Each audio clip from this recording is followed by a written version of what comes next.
al menos 16 funcionarios de la Municipalidad de Asunción se encadenaron a la entrada del edificio exigiendo el pago de sus haberes atrasados desde hace más de un año. Los trabajadores pertenecen a diferentes áreas y según denuncian varios de ellos no cobran haberes de la comuna capitalina desde hace aproximadamente un año, por lo cual decidieron encadenarse en la explanada del edificio, en tanto obtengan una respuesta por parte de las autoridades.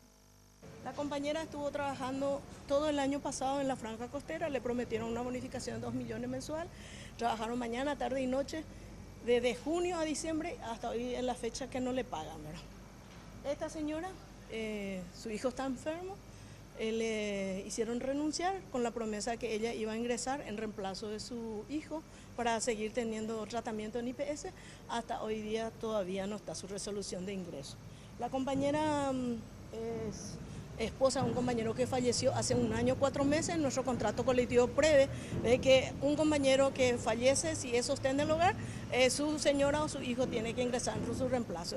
La directora de Recursos Humanos de la comuna mencionó que no entiende por qué se llevó a cabo esta medida de fuerza, ya que todos los puntos exigidos por los trabajadores en reuniones anteriores fueron cumplidos, algo que negaron los manifestantes.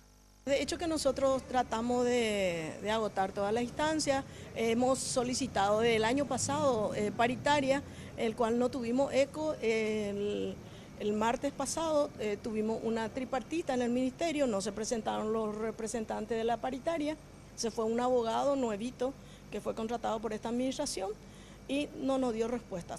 En horas de la tarde se llevaría a cabo una reunión tripartita entre el Ministerio de Trabajo, la Dirección Administrativa de la comuna y los manifestantes para intentar buscar nuevamente una solución a este conflicto.